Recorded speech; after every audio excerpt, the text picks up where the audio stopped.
অথচ মানুষগুলো আমল করছে। দুনিয়া যত কর্মতৎপরতা সবগুলো বাতিল, ব্যর্থতায় পর্যবসিত হচ্ছে।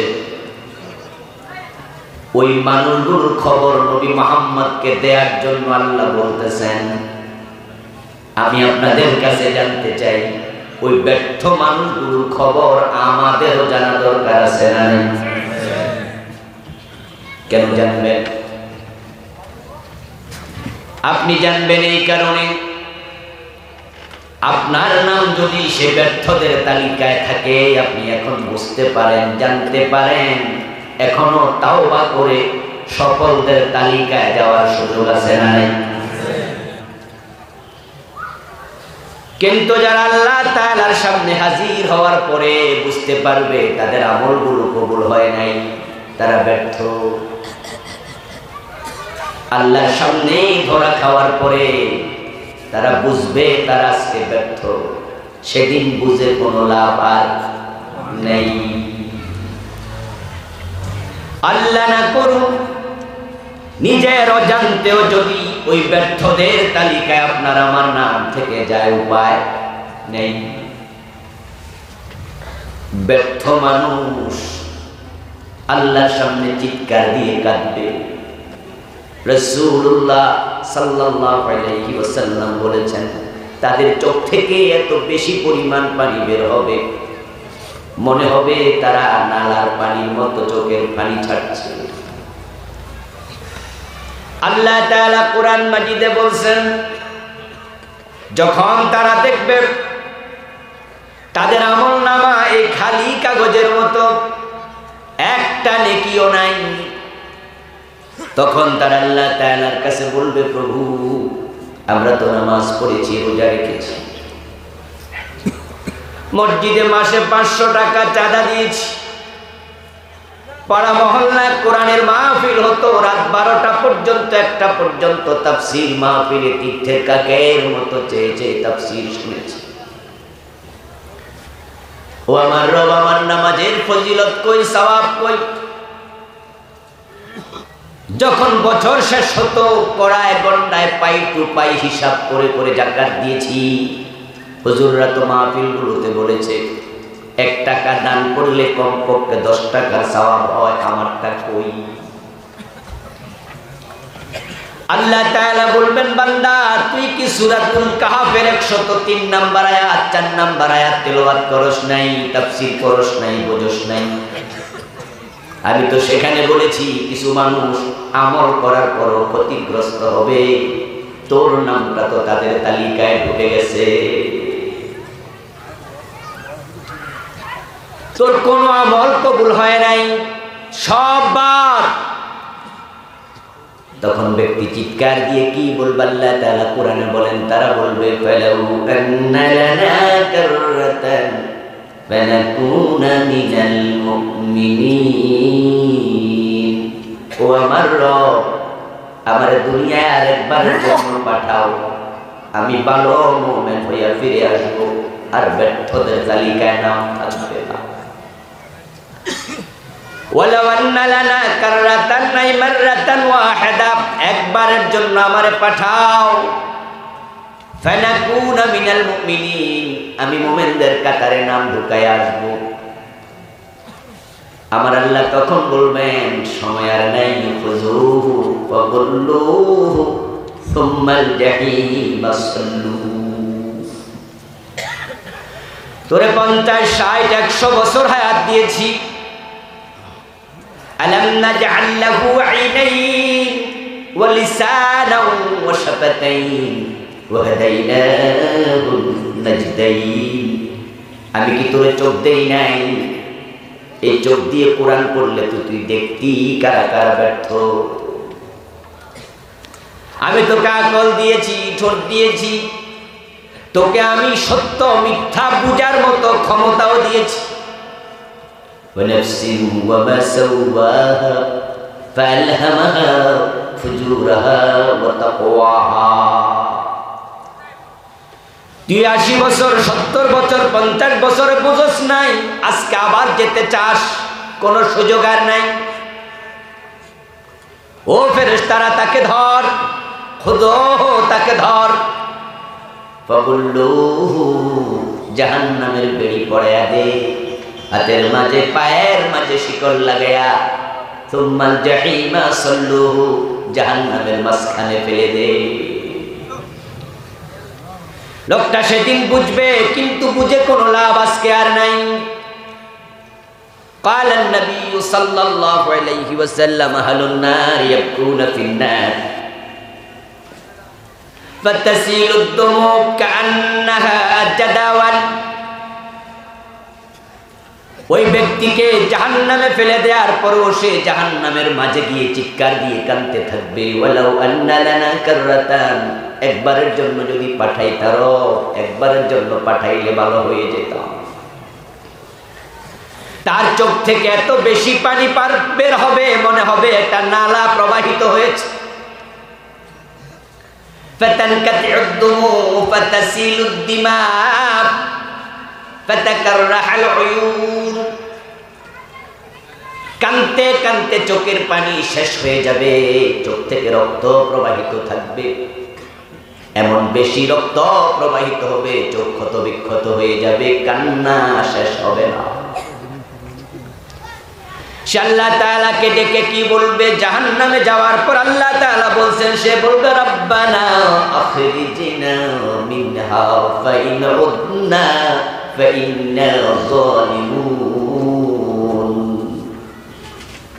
সে বলবে আল্লাহ আখরিজনা মিনহা, আমাকে জাহান্নাম থেকে বের করে দাও, আমার দুনিয়া একটা বারের জন্য পাঠাও, আমার সহ্য হয় না, আমি আর পারছি না।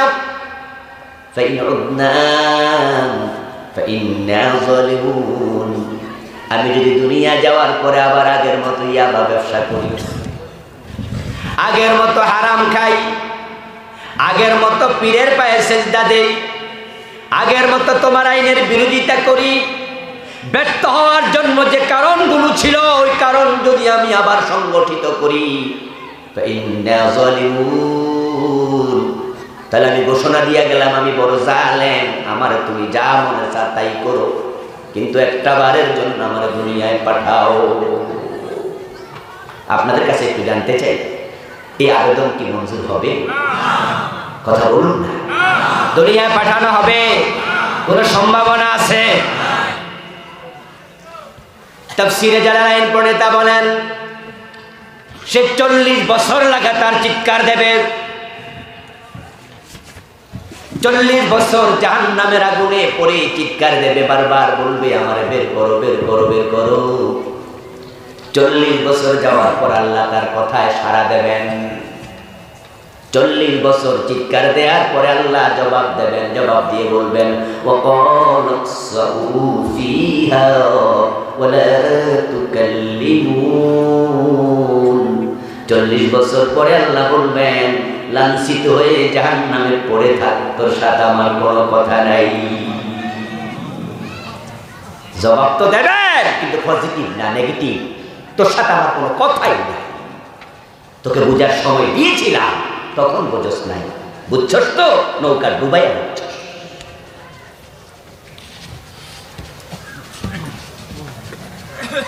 বাজার বাংলা রাস্তা, নৌকায় হয় পারাপার, যাত্রী ধরবে 20 জন, নৌকায় উঠে গেছে 25 জন।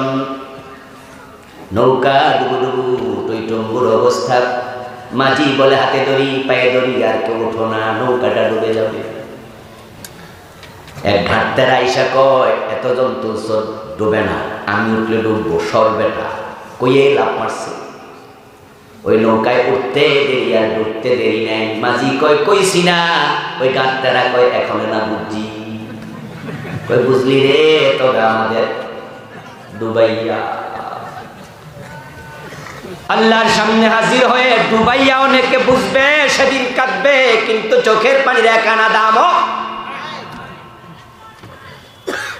কিন্তু বন্ধু, যেই মানুষগুলো ব্যর্থ হবে, ওই মানুষগুলোর তালিকা আল্লাহ তাআলা কোরআনে দিয়েছেন, বিশ্বনবী হাদিসে নববীতে বলেছেন। ওই তালিকা যদি আমি সংক্ষেপে আপনাদের সম্মুখে আজকে তুলে ধরি, আর আপনি দেখেন যে সেই তালিকা আপনার নামটা আছে, বলুন তো এখন ফিরে আসার, এখন তাওবা করার, এখন কান্নার সুযোগ আছে না নাই? এখন সুযোগ আছে। 100 জন খুন করে তাওবা করলে কবুল হবে। গ্যালনে গ্যালনে মদ পান করেছো, এখন তাওবা করলে তাও কবুল হবে। তোমার চোখের পানির বড় দাম, দুনিয়ায় বড় দাম, বড় দাম। দুটি ফোঁটা জাহান্নামের আগুন নিভাইয়া দেয়। একটা হলো মুমিনের চোখের পানির ফোঁটা, আর একটা মুমিনের জিহাদের মাঠে রক্তের ফোঁটা। শহীদের রক্ত জমিনে পড়ার সাথে সাথে আল্লাহ জাহান্নামের আগুন হারাম করে দেয়। শহীদের রক্ত জাহান্নামের আগুন নিভাইয়া দেয়। আরেকটা হলো মুমিনের চোখে পানির ফোঁটা। قال النبي صلى الله عليه وسلم ما من عبد مؤمن يخرج من عينيه دم ولو كان مثل راس الذباب من خشية الله حتى يصيب حر وجهه إلا حرم الله عليه النار। নবী মুহাম্মদ বলেন, আল্লাহর ভয়ে যদি কোনো মুমিন তার দু চোখ থেকে পানি বের করতে পারে, ওই চোখের পানির ফোঁটা যদি মাছির মাথা পরিমাণ ছোট হয়, ওই চোখের পানির ফোঁটা তার গালে আসার সাথে সাথে আল্লাহ জাহান্নাম হারাম করে দেয়। সাবআতুন ইযিল্লুহুমুল্লাহু ফি যিল্লিহি ইয়াওমা লা যিল্লা ইল্লা যিল্লু। রাজুলুন যাকারাল্লাহা খালিয়ান ফাফাদাত আইনাহু। রাসূলুল্লাহ সাল্লাল্লাহু আলাইহি ওয়াসাল্লাম বলেন, 7 ধরনের ব্যক্তিকে আল্লাহ তাআলা কিয়ামতের দিন আরশে আজিমের নিচের মেহমান বানাবেন। তার মাঝে একজন হলো ওই ব্যক্তি যে আল্লাহর ভয়ে কাঁদতে কাঁদে, চোখের পানিতে গাল ভিজায়া দেয়, আল্লাহ তাকে আরশে আজিমের নিচে জায়গা দিয়ে দেবেন। এখন তাওবা করেন, এখন বুঝে আসলে কাঁদেন, কাজে লাগবে। আপনি যদি তাওবার মতো তাওবা করতে পারেন, এখন বুঝে আপনি ফিরে আসতে পারেন, আল্লাহ তাআলা শুধু ক্ষমাই করবেন না, উলাইকা ইউবাদদিলুল্লাহু সাইয়্যাতিহিম হাসানাত। কোরআন মাজিদ আল্লাহ তাআলা বলেন, সে তাওবা করলে তার গুনাহগুলো আমি শুধু ক্ষমাই করি না, গুনাহগুলোকে আমি সওয়াবে পরিণত করে দেই। ওই ব্যর্থ মানুষগুলো 5 দল, 5টি কাতারে বিভক্ত, 5টি দলে বিভক্ত। যেই মানুষগুলো হাসরের ময়দানে আল্লাহর সামনে হাজির হওয়ার পরে দেখতে পাবে তাদের আমলনামায় কোনো নেকি নাই। দুনিয়ায় ভালো কাজ তারা করেছে, কিন্তু আমলনামাতে যোগ হয় নাই, ব্যর্থ। আওয়াজ করে বলুন তো, আপনাদের এই এলাকায় হিন্দু দোকানদারের দোকানে যদি ভিক্ষুক যায়, সে কি ভিক্ষা দেয় না? কথা বলবেন না? ভিক্ষা দেয় কিনা? দান করার মাঝে সওয়াব আছে না নাই? হিন্দু মিয়া যে ভিক্ষা দিল, তার আমলনামায় সওয়াব যোগ হয়েছে কয়টা? তাহলে নেক আমল করেছে, কিন্তু আমলটা যোগ হয় নাই। আওয়াজ করে বলুন তো, বাংলাদেশে কাদিয়ানি আছে না নাই? তারা কি মসজিদে যায় না, নামাজ পড়ে না, আমলনামায় সওয়াব হিসাবে যোগ হচ্ছে তো? মাদার তেরেসার নাম শুনেছেন? কথা শুনেছেন? মাদার তেরেসা ভারতে থাকতো, ইউরোপের নাগরিক ছিলেন, বিয়েটাও জীবনে করেন নাই, হাজার হাজার ইয়াতিমের মা ছিলেন। অসংখ্য অরফেনেজ বানিয়েছেন, ইয়াতিমখানায় নিজের জীবনটা বিলিয়ে দিয়েছেন। কর্মের স্বীকৃতি স্বরূপ তাকে নোবেল প্রাইজ দেওয়া হয়েছে, শান্তিতে নোবেল জিতেছেন। ওই শান্তিতে পুরস্কার পাওয়া নোবেলের সবটা টাকা ইয়াতিমখানায় দিয়ে দিছে। হাজার হাজার ইয়াতিম লালন পালন করেছে। একটা ইয়াতিম লালন পালন করলে জান্নাত। ইয়াতিমের মাথায় হাত বুলালে হাতের তলা দিয়া যত চুল যায়, নবী মুহাম্মদ বলেন, বিকুল্লি শারাতিন হাসানাত। একটা চুলের পরিবর্তে বিনিময় আল্লাহ অসংখ্য নেকি লিখতে থাকেন। মাদার তেরেসা শুধু মাথায় হাত বুলান নাই, হাজার হাজার ইয়াতিমের মা লালন পালন করেছেন, মা বাবা সবার ভালোবাসা দিয়েছেন। قال النبي صلى الله عليه وسلم انا وكافل اليتيم كهاتين في الجنه। নবী মুহাম্মদ বলেন, একজন ইয়াতিমের লালন পালন যে ব্যক্তি করবে, ইয়াতিম এক বছর, আইতাম তার বহু বছর। রাসূল বহু বছরের শব্দ বলেন নাই, আনা ওয়াকাফিলুল ইয়াতিম, যে একজন ইয়াতিম লালন পালন করবে, কাহাতাইনি ফিল জান্নাহ, সে আমার সাথে পাশাপাশি জান্নাতে থাকবে। মাদার তেরেসা হাজার হাজার ইয়াতিম পালন করেছে, জান্নাত পাবে তো? কিছু মানুষ আছে নেক আমল করেও ব্যর্থ। আমাদের দেশে শিয়া নামে একটা সম্প্রদায় আছে, মুহররমের 10 তারিখ যখন আসে তখন তারা বুকের রক্ত পর্যন্ত মাটিতে ঢেলে দেয়, হাই হোসেন হাই হোসেন করে নবী পরিবারের জন্য সেদিন পাগল হয়ে যায়। ঢাকার পুরান ঢাকার হোসনি দালান নামক বিল্ডিং থেকে তাদের তাজিয়া মিছিল বের হয়, মোহাম্মদপুরের শিয়া মসজিদে গিয়ে শেষ হয়। 10-12 কিলোর কম বেশি পায়ে হেঁটে দৌড়ায়া দৌড়ায়া যায় খালি পায়ে। তাদের এই মিছিল আমি অনেকবার দেখেছি, আসা যাওয়ার পথে চোখে পড়েছে। খালি পায়ে মানুষগুলো হাই হোসেন করে এভাবে দৌড়াতে থাকে, চিৎকার দিয়ে দিয়ে কত কষ্ট করে। বলুন তো, নবীর পরিবারের প্রতি ভালোবাসা আমাদেরও আছে না নাই? ইমাম হুসাইন রাদিয়াল্লাহু তাআলা আনহুর জন্য ভালোবাসা আমাদেরও আছে। নবী এবং তার পরিবারের জন্য ভালোবাসা সওয়াবের কাজ, এটা নেক আমল হিসাবে গণ্য হবে। তাই আমরা দুরুদের মাঝেও তার পরিবারের জন্য দোয়া করি, কামা সাল্লাইতা আলা ইব্রাহিম ওয়া আলা আলি ইব্রাহিম, আল্লাহুম্মা সাল্লি আলা মুহাম্মদ ওয়া আলা আলি মুহাম্মদ। রাসূলের পরিবারের জন্য ভালোবাসা এটা সওয়াবের কাজ। এবার আপনাদের কাছে জানতে চাই, হাই হোসেন বলে যে রক্ত ঝরাচ্ছে, সওয়াব হবে কয়টা? ব্যর্থ। কাদিয়ানির নামাজ রোজা ব্যর্থ, মাদার তেরেসার এতিম পালন ব্যর্থ, ওই হিন্দু বেটার ফকিরের সাদাকা ব্যর্থ। এবার আপনারা বলুন, নেক আমল করে কিন্তু ব্যর্থ এমন লোক সত্যি আছে না নাই? আছে অনেক।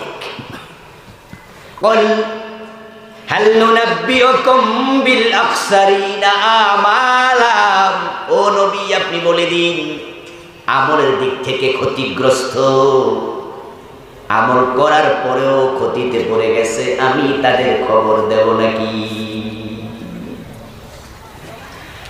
এখন যেই কারণে কাদিয়ানি ব্যর্থ, সেই কারণ যদি আপনার ভিতরে পাওয়া যায়, যেই কারণে মাদার তেরেসা ব্যর্থ, সেই কারণ আপনার ভিতরে পাওয়া যায়, যেই কারণে আপনার শিয়ারা ব্যর্থ, আপনার ভিতরে সেই কারণ পাওয়া যায়, তাহলে তাদের দলে আপনি নিজের অজান্তে ঢুকে ব্যর্থ হবেন। যদি দুনিয়ায় না বোঝেন, পরে গিয়া নৌকা ডুবাইয়া বুঝে কোনো লাভ নেই। মোট 5 গ্রুপ মানুষ ব্যর্থ হবে। প্রথম 3 গ্রুপ চরমভাবে ব্যর্থ, যাদের কপালে জান্নাত নাই। শেষ 2 গ্রুপ তারা ব্যর্থ, কিন্তু তারা শাস্তির পরে জান্নাত পেতেও পারে।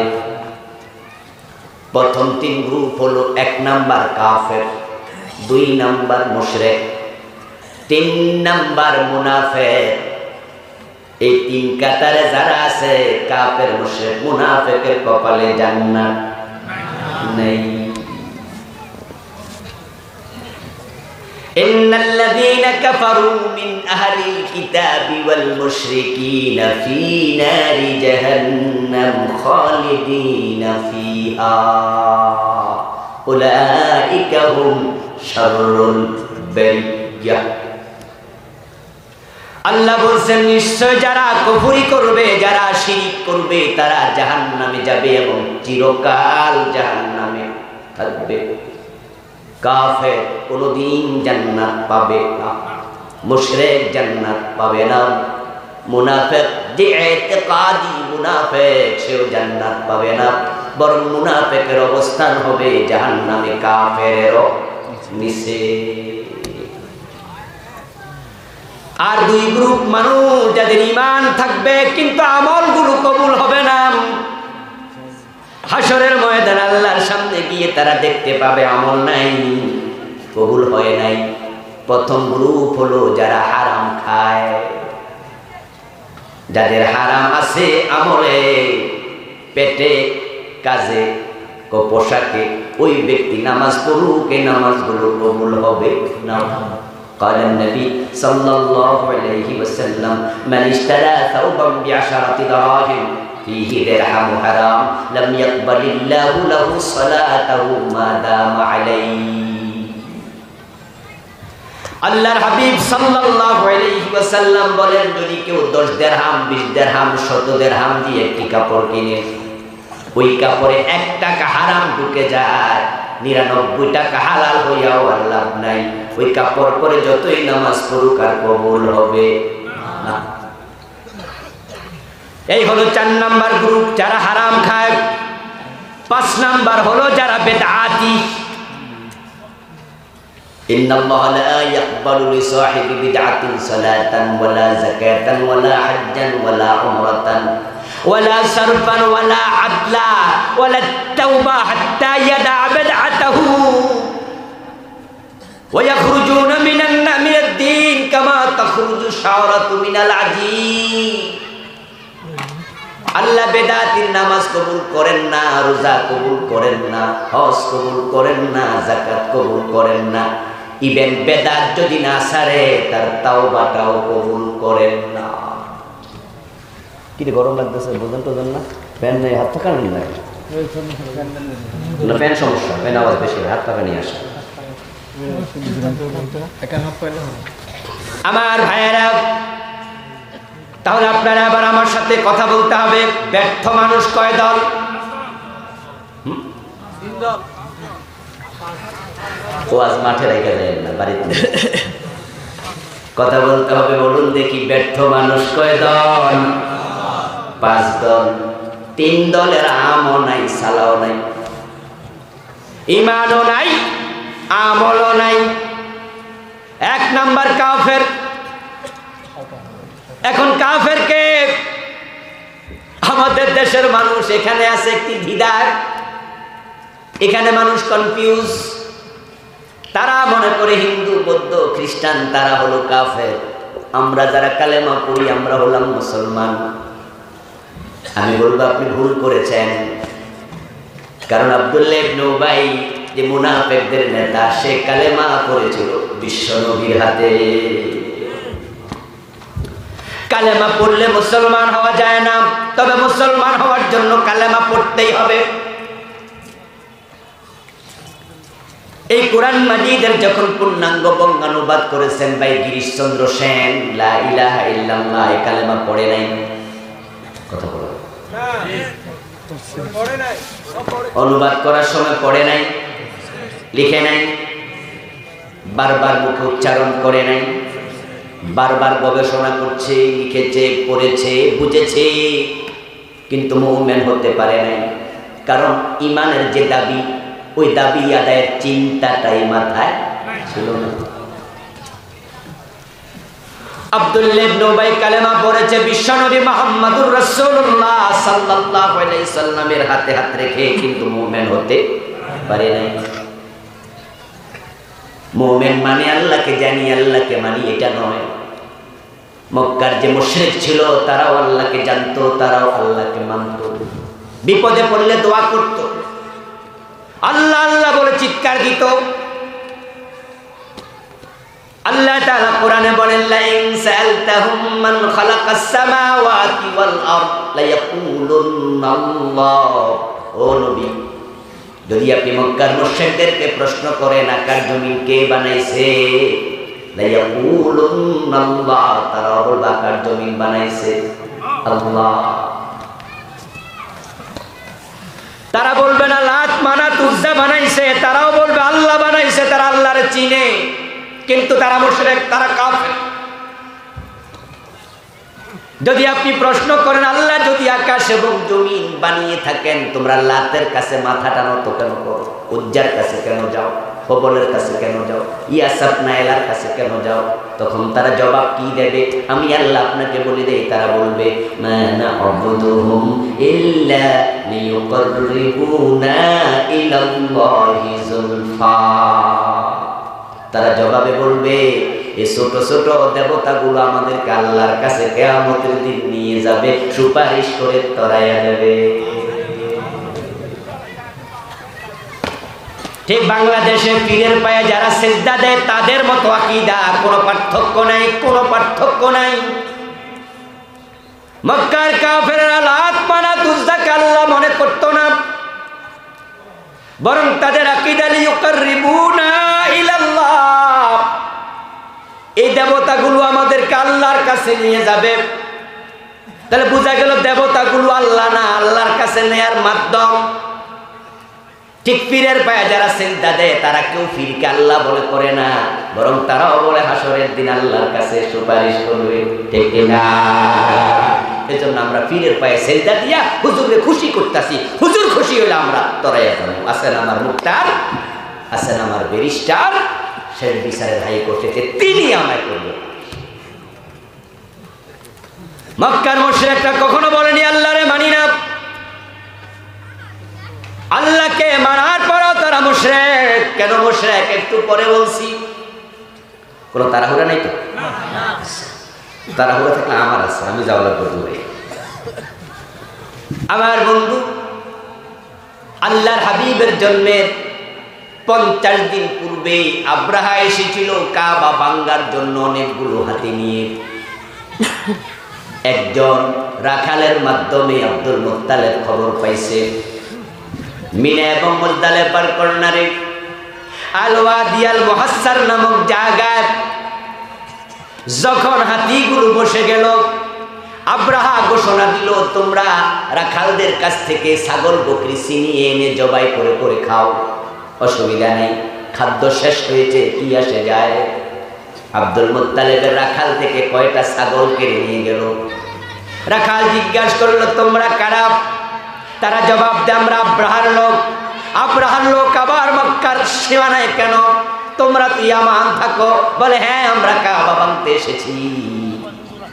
খবর শুনতে দেরি, ছাগল মাগল রাইখা মারছে দৌড়। মক্কায় গিয়ে আব্দুল মুত্তালিবের কাছে রাখাল খবর দেয় কাবা ভাঙার জন্য আব্রাহা হাতি নিয়ে এসেছে। খবর শোনার সাথে সাথে আব্দুল মুত্তালিব দৌড় মারলেন। ওই মিনার কোনায় গিয়ে দেখেন ঠিক অনেকগুলো হাতি বসে আছে। আব্রাহা অনেক সৈন্য নিয়ে এসেছে। ভিড় ঠেলে ভিতরে ঢুকলেন, ঢুকে বললেন তোমার লোকেরা আমার ছাগল নিয়ে এসেছে, আমার ছাগল ফিরিয়ে দাও। আব্রাহা বলে আমি কেন এসেছি শুনেছ? হ্যাঁ শুনেছি, তুমি নাকি কাবা ভাঙতে চাও। আমি শুনেছি তুমি আব্দুল মুত্তালিব কাবার মুতাওয়াল্লি। ঠিক শুনেছ। তাহলে কাবার ব্যাপারে কিছু বলবে না, শুধু ছাগলের ব্যাপারে কথা বলো কেন? আব্দুল মুত্তালিব জবাব দেয় ছাগলের মালিক আমি, কাবার মালিক আল্লাহ। আমার ছাগল দাও, ওটা আল্লাহর সাথে তোমার বোঝাপড়া হবে।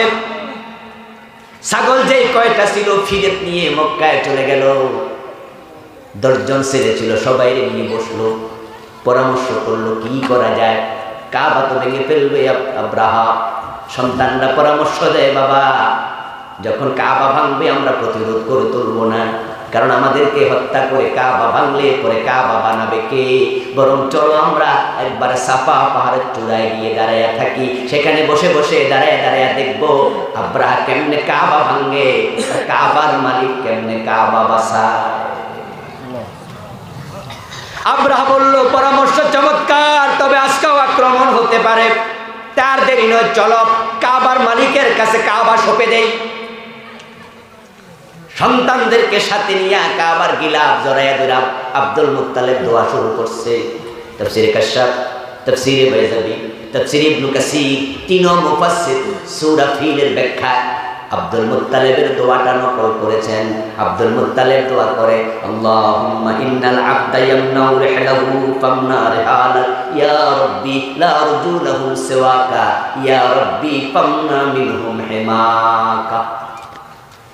ও আল্লাহ, কোন পরিবার যদি ডাকাতের কবলে পড়ে, পরিবারের যিনি প্রধান তিনি সর্বশক্তি দিয়ে পরিবার বাঁচাতে চায়, তোমার ঘর ডাকাতের কবলে পড়তে যাচ্ছে, তুমি বাঁচাও। ও আল্লাহ, তোমার ঘর রেখে আমি আব্দুল মুত্তালিব পালিয়ে যেতাম না, শক্তি যদি থাকতো, ইয়া রাব্বি লা আরজু লাহুম সিওয়াকা ইয়া রাব্বি ফামনা মিনহুম হিমাকা।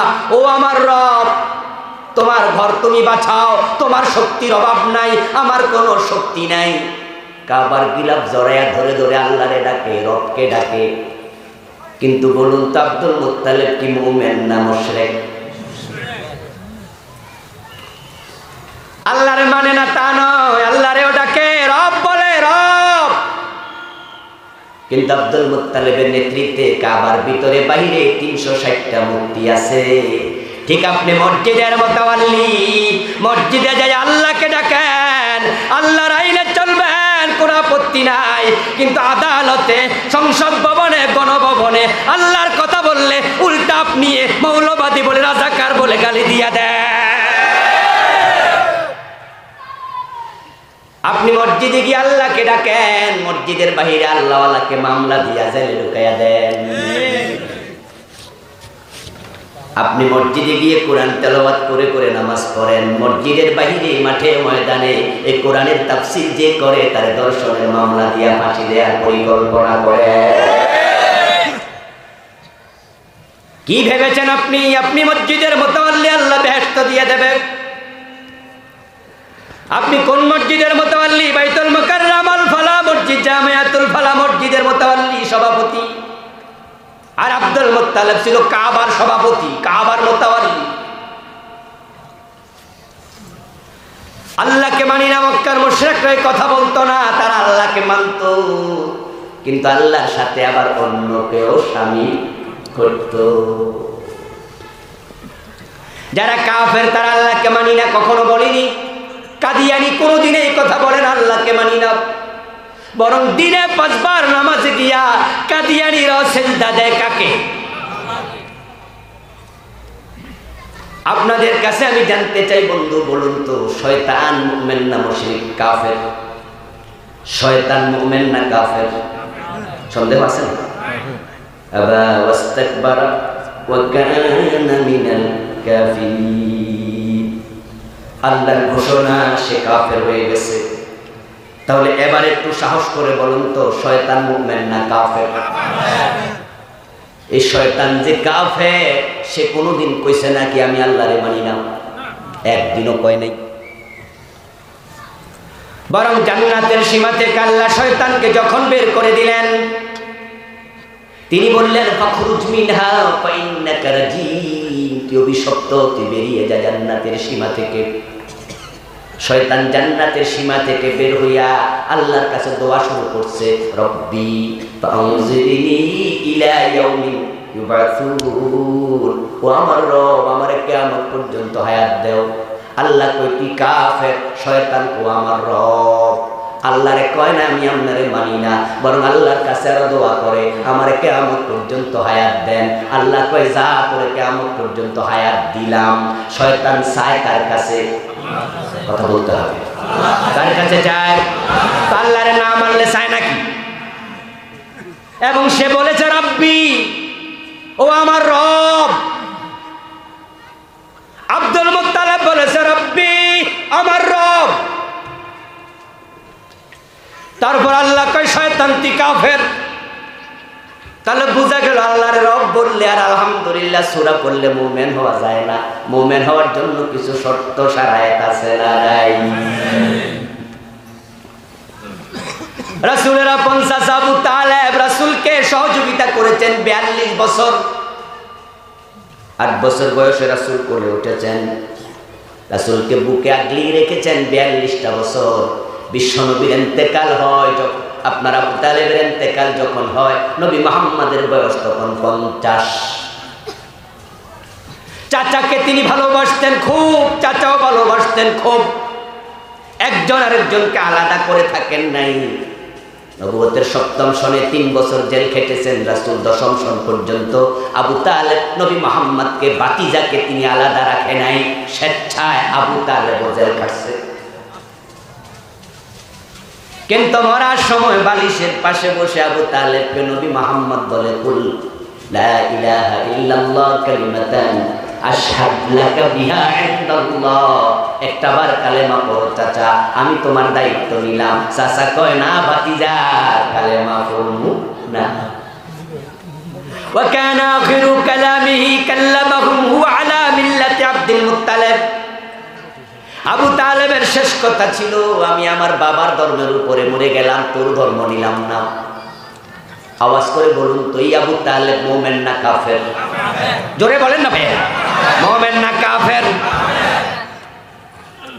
কিন্তু আপনি অবাক হবেন, আবু তালেবের বক্তৃতা শুনেন। রাসূল সাল্লাল্লাহু আলাইহি ওয়াসাল্লামের বয়স যখন 25, নবুয়তের 15 বছর আগে আবু তালেব বিবি খাদিজার সাথে ভাতিজা মুহাম্মাদের বিয়ে পড়াইছে। বিয়ের যিনি কাজী হয়, বিয়ে যে পড়ায়, ওই দায়িত্ব নিয়েছে আবু তালেব নিজে। আমাদের হুজুররা বিয়ে পড়ায়। আবু তালেব রাসূলের সাথে মা খাদিজার বিয়া দিয়া এমন এক খুতবা দিছে, ইতিহাসের পাতায় স্বর্ণাক্ষরে লেখা। খুতবা শুনে আপনি মনে করবেন তার মতো মুমিন আছে কেডা? আবু তালেব খুতবায় কি বলেছে শুনুন, সংক্ষেপে সামান্য বলি, রাত তো বেশি, কিছু তো কওয়া লাগবে, না কইয়া গেলে হক আদায় হবে না। আলহামদুলিল্লাহিল্লাযী জাআলানা মিন যুররিয়াতি ইব্রাহিম ওয়া যার'i ইসমাঈল ওয়া জাআলা লানা বালাদান হারামা ওয়া বাইতান মাহজুজা ওয়া আন্না মুহাম্মাদ ইবনে আব্দুল্লাহ লা ইউযানু বিহি ফাতাম মিন কুরাইশিন ইল্লা রুজ্জিহা বিহি বারাকাতাও ওয়া ফাদলাও ওয়া আদলা। সুবহানাল্লাহ। খুতবা শুরু করছে আলহামদুলিল্লাহ শব্দ দিয়া। আবু তালেব বলে, সমস্ত প্রশংসা আল্লাহর, জাআলানা মিন যুররিয়াতি ইব্রাহিম, যিনি আমাদের ইব্রাহিমের বংশধর বানাইছে। ইব্রাহিমের বংশধর হইয়া খুশি, আল্লাহর প্রশংসা করে। ওয়া যার'i ইসমাঈল, ইসমাঈলের খানদান থেকে বানাইছে। ওয়া জাআলা লানা বালাদান হারামা ওয়া বাইতান মাহজুজা, আমাদের জন্য হারাম শহর দিছে, একটা ঘর দিছে যেই ঘরে মানুষ হজ করতে আসে, এমন ভাতিজা দিছে যেই ভাতিজার বুদ্ধি, চরিত্র, প্রজ্ঞা, প্রত্যুৎপন্নমতিতা, তার বিচক্ষণতা সব যদি এক পাল্লায় দেই, পুরা কুরাইশ বংশের সব যুবকের চরিত্র এক পাল্লায় দেই, আমার ভাতিজার পাল্লা ওজন হবে। কত প্রশংসা নবীর, কত প্রশংসা আল্লাহর। কাবা ঘর পাইয়া খুশি, ইব্রাহিমের ছেলে হইয়া খুশি, মনে হয় যেন কত জান্নাতি মানুষ। একজন মুমিন আল্লাহ তাআলার কাবা পাইয়া ওই কাবাতে মুক্তি ঢুকাইছে। তাই আবু তালেব ঈমান হারা হয়ে গেছে, আব্দুল মুত্তালিব ঈমান হারা হয়ে গেছে। ইব্রাহিম মূর্তি বানায় না, ইব্রাহিম মূর্তি ভাঙ্গে। ইব্রাহিমের ছেলে হইয়া ভাস্কর্যের নামে মূর্তি বানায়া মুমিন থাকা যায় না।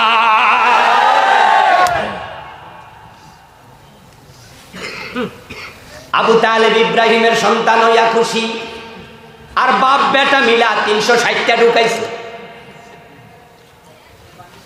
ইব্রাহিমের সন্তান হইবা, তার আদর্শ লালন করবা না, সুবিধাবাদ চিন্তাবাদে মুমিন হওয়া যায় না।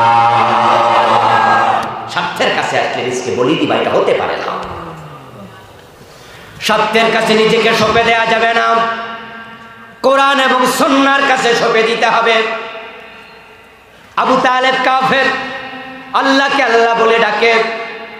শয়তান কাফের, আল্লাহকে আল্লাহ বলে ডাকে।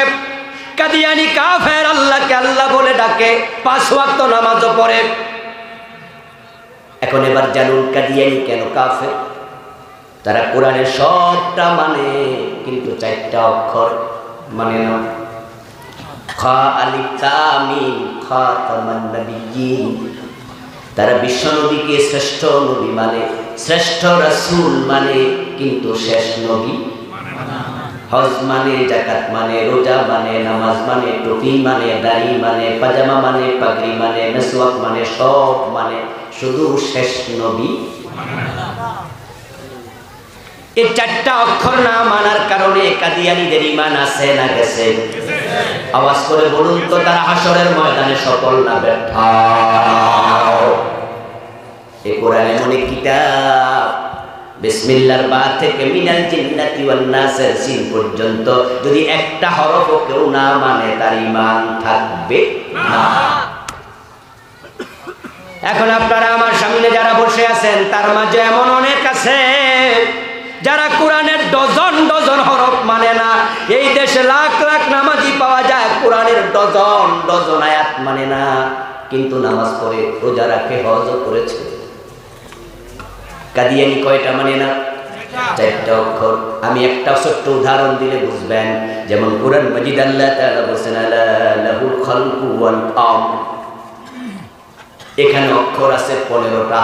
আলার মাঝে 3টা, লাহুর মাঝে 2টা, খালকুর মাঝে 5টা, ওয়াল আমরুর মাঝে আবার 5টা। মোট কয়টা? কথা বলেন। কাদিয়ানী মানে না কয়টা? চারটা না মানলে যদি কাফের হয়, 15টা না মানলে কি খবর? এখন আমাদের দেশে আয়াতের অর্থ বললে বুঝবেন কত নামাজি যে মানে না। অর্থ হলো সাবধান, সৃষ্টি যার, আইন চলবে শুধুই তার। কে বলেছেন? জোরে বলেন, কে বলেছেন? আওয়াজ করে বলুন, সৃষ্টিকার। আরো জোরে বলেন, কার? আইন চলবে কার? চলছে তো, চলছে ব্রিটিশের, ঠিক না? 90% মুসলমানের দেশে আল্লাহর আইন কেন চলবে না? হিন্দু, বৌদ্ধ, খ্রিস্টান সবাই মিলে 10%, আমরা কালেমাওয়ালা 90%। 90% লাগে না। আল্লাহর আইনের পক্ষে যদি 51% একমত হয়ে যায়, এই দেশে আল্লাহর আইন কেউ ঠেকাতে পারবে না। আল্লাহর আইন তো মানেই না। মসজিদে ইমাম যখন ওয়াজ করবে, আল্লাহর আইনে মসজিদ চলবে, সব মুসল্লি কয় জি।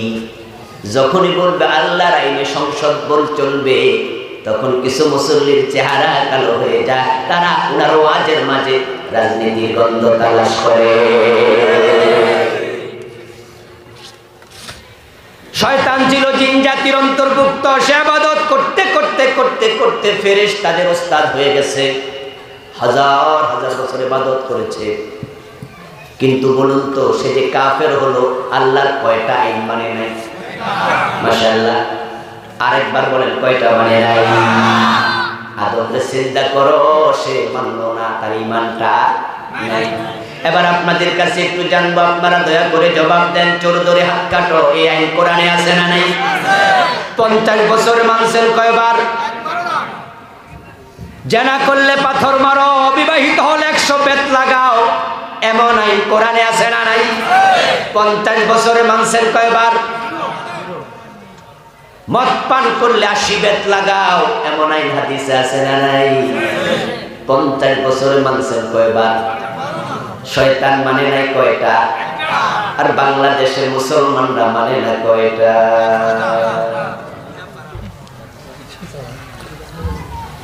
নিজের অজান্তে কাফেরদের তালিকায় নাম যেন না ঢোকে, আপনাকে সতর্ক থাকা লাগবে। আবুল কালাম আজাদের ওয়াজের কারণে কালকে এখানে কোরআনের আইন কায়েম হয়ে যাবে তা মোটেও নয়।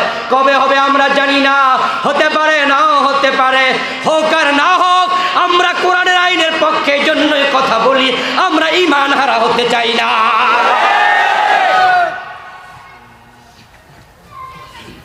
আস-সাইয়ু মিন্না ওয়াল ইতমামু মিনাল্লাহ।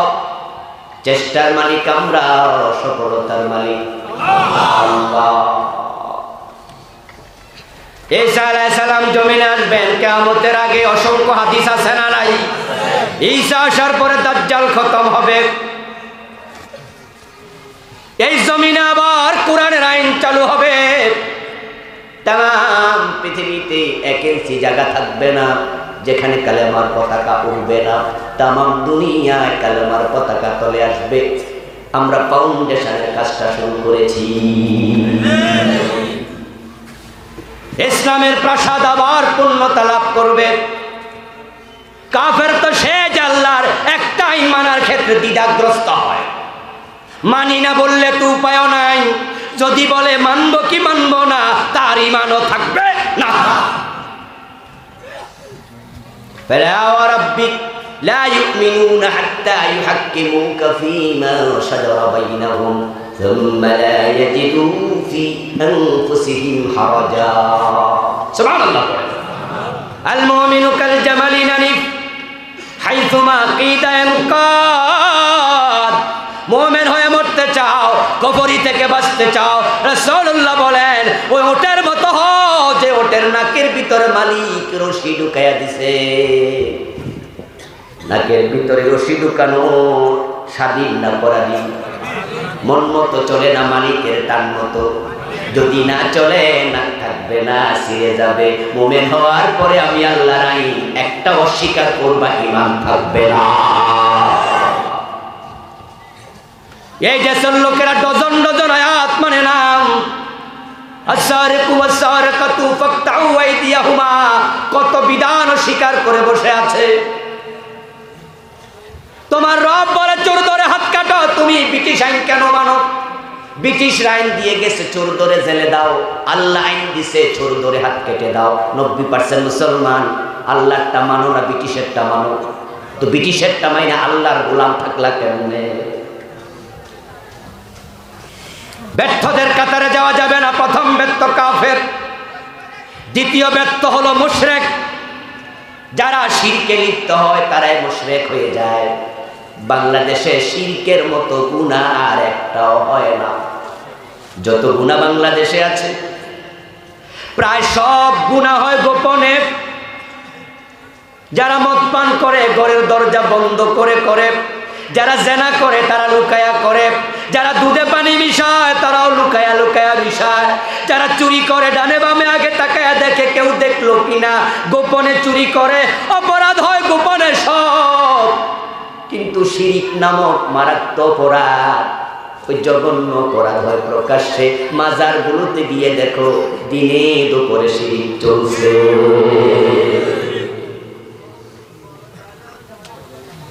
ইন্না শিরকা লাযুলমুন আযীম, অথচ শিরকের মতো মারাত্মক কোনো গুনাহ নেই।